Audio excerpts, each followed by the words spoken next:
Hello friends, welcome you all. Today we are going to see design of a simply supported beam. As you can see, the 5 kN load in the form of point load is acting at the midspan. Same beam with the loading condition has been modeled in the ETABS with the respective support conditions and the loads. So here the supports, one is pin and one is roller to make it as a simply supported beam. And the exact 5 kN load is acting at 2.5 meter from the both ends of the span. So it is acting at a mid-span.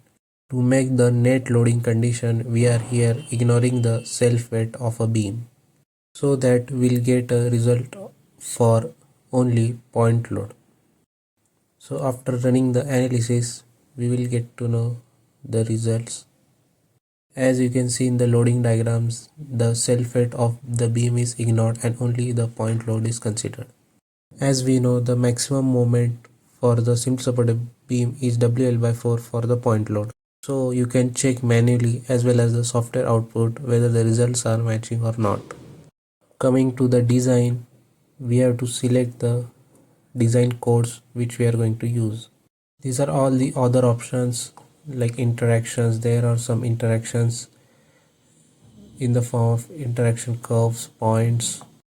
So these are all the options like minimum, consider minimum eccentricity, additional moment, p delta. So these all options I will explain you in further videos where we are going to see the whole building analysis and design.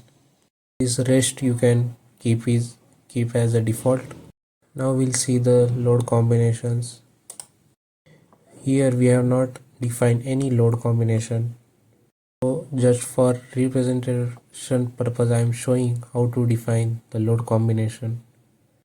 Otherwise, the load combination should be as per the codes like example IS456 or any other code. It should be followed as per the code. So here I am just for representation I am taking the scale factor as 1.5. We know the factor 1.5 dead load and live load is mentioned in IS456. So now the design will run for this load combination. So after running the design, you can see we got the reinforcement. So here the reinforcements are showing from left to the right and in the three parts, left, mid and right of the beam, and it is divided as the top side and the bottom side. You can see the top side is showing as 0, means there is no any requirement of reinforcement in the top, and bottom it is showing some values. If you right click on the beam, you can see the detail location where the reinforcement is required in how much quantity. If we go in the detail section, it will show for which combination the beam has been detailed and designed. Here you can see the type has been considered as a ductile frame, but in this scenario the simply supported beams mostly found in the will act as a secondary beam which are designed as a ordinary frame, not ductile frame. Here it considered the both codes for design. One is IS456 and another is 13920. Change this framing from ductile to ordinary as well. Before that, I will show you also in the form of tables we can get the each and every station location details of the beam.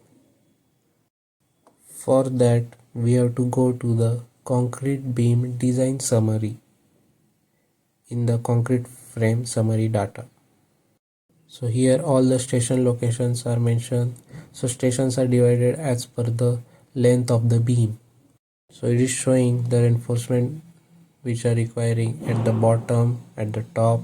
Also the shear reinforcement is also showing in the table.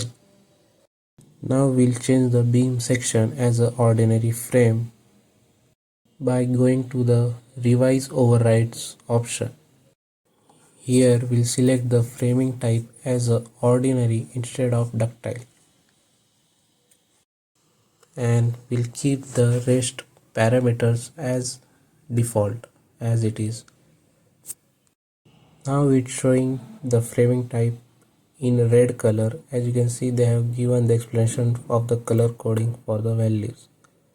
Means we have changed currently this session.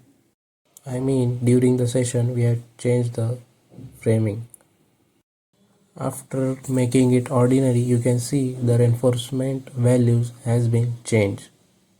It means the framing type has changed, and as per the codal provisions, the reinforcement also has been affected. Now here I will show you options to check the longitudinal reinforcement, shear reinforcement and their percentage on the go. If you go to IS 456 and check the minimum ST requirement of beam, so it will get incorporated in the design of ETABS as well. So in the beam section design summary, it's showing only IS 456 and 2000 has been used for the design. Now we'll have a look at our beam section properties. Here as you can see, our width is 375 mm and depth is 500 mm. And if we go to modify the reinforcement, we can see here we can change the rebar material. Means from longitudinal bars we can use HYSD 500 as well. Also the cover to longitudinal rebar group centroid can be changed. I will show you in the building design part, because this cover will affect the effective depth calculation of a beam. Also I will show you what are the properties or stiffness modification factors should be used for beam. So thank you so much for watching. Kindly subscribe, like and share this video.